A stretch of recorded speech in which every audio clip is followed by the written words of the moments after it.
One of the things that I wanted to test was the low light, high ISO ability of the Nikon Z9. In this test, I want to look at three things. First, the digital noise at high ISOs. Second, how the Z9 does with colors at high ISOs. And finally, I want to look at the upper range of ISOs and not just the native highest range of ISOs of the camera. I decided to test the Z9 against one of my all-time favorite cameras, the Nikon D850. Both the D850 and the Z9 have full-frame 45.7 megapixel sensors. Both cameras have identical ISO ranges, which is great for this comparison. When I compared the Z9 and the D850, all of the images were captured as JPEGs. The settings of each of these cameras can be adjusted, and these were just the default settings of the camera. So let's take a look at some of these images. We will start with low 1 ISO, or the equivalent of ISO 32 for both cameras. One thing I found interesting is when I looked at the EXIF data from the files, the Z9 said the ISO was 32 and the D850 said the ISO was 31. Not mind-blowing, but kind of interesting. Here are 64 ISO examples, and throughout the images, the lower ISOs, both cameras did an amazing job. Here we have 100 ISO. You'll see a little bit of yellow coming through on the D850 in the water compared to the Z9.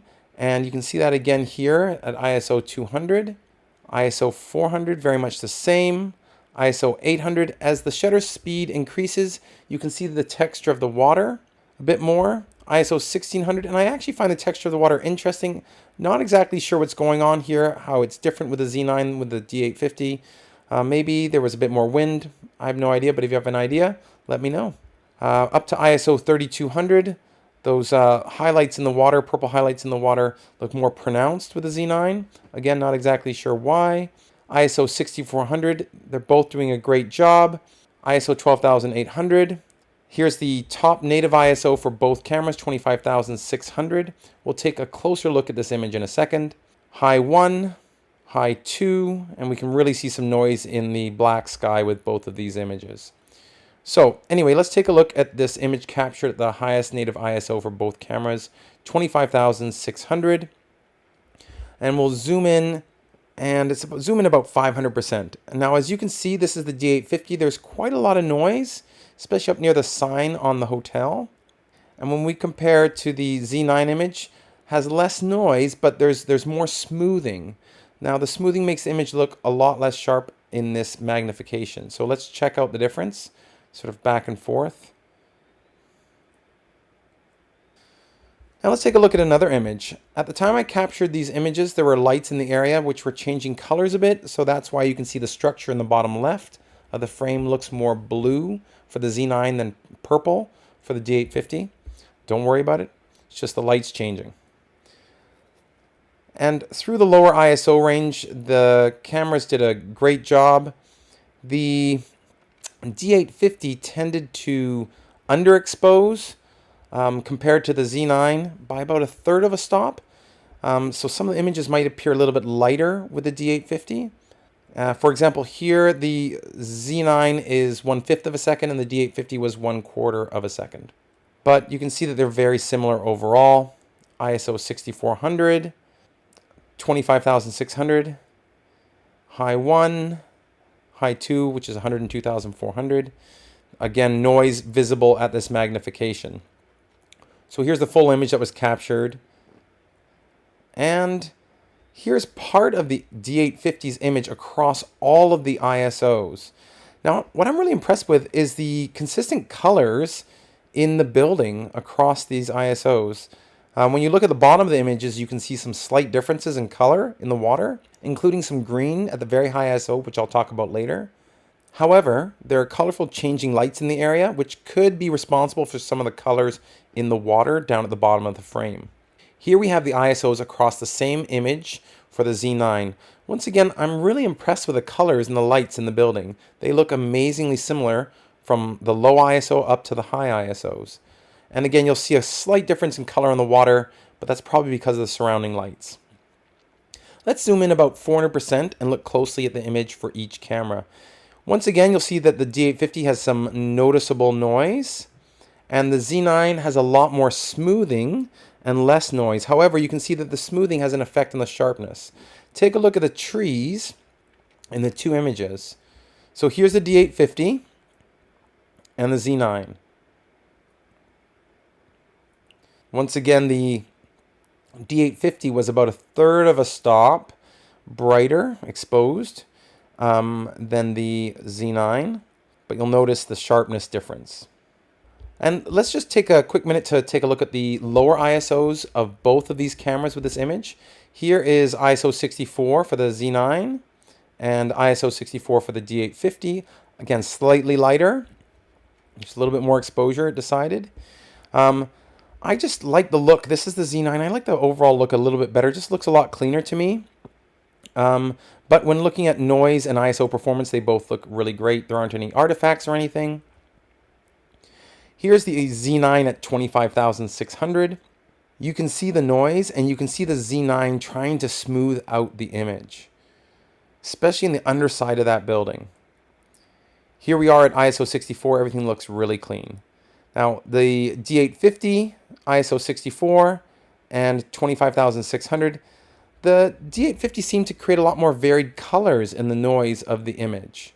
For the final image, let's take a really close look at the range of ISOs and see how each camera handles light. Now, zooming in 500% to part of the image means that we can compare the ISO performance. The noise is incredibly well controlled in the first half of the native range of ISOs for the Z9, from 64 up to 1600. I didn't have space for low 1 to fit into the grid, so here it is, you can see, and it still looks pretty great. Before we look at the next set of higher ISOs, take a look at the texture in the shadows on the right side of the building near the two windows. You can see lines on the building. Those lines will not be as visible when we look at the next set of ISOs. So your eyes actually probably go right to the high 1 and high 2, which at 500% look pretty messy. 3200 and 6400 ISOs are pretty good. I can see the noise appearing especially at 12,800, but it isn't really bad until the bottom row. Now remember that texture on the right side of the building? That detail really gets lost with each step up in the ISO. Now let's take a look at the D850's digital noise for the same image. It's been zoomed in. Like the Z9, it is really well controlled. We can see details on the side of the building on the right side of the image. And for reference, here is that low 1 image. And again, it looks pretty good. Now let's look at the higher ISOs of the D850. Like the Z9, high 1 and high 2 are pretty messy. 3200 looks good, and the noise starts to get bad at 6400 ISO, very obvious at 12,800. If we go back and forth between the D850 and the Z9, we can get a better idea of how they compare from 3200 to high 2 ISO. The 12,800 ISO of the Z9 definitely looks a lot better.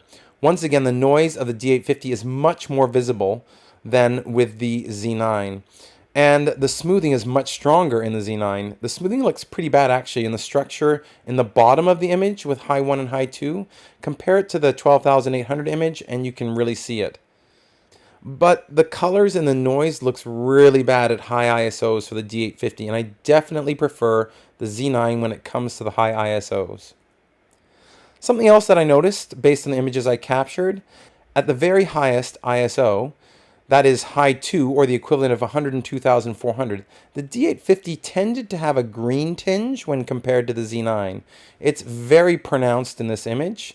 Now this may have something to do with how the camera is reading the colors, but just something that's interesting. Now I don't usually shoot outside of the highest parameters of the camera, so this isn't an ISO that I would normally use, but I did find it interesting.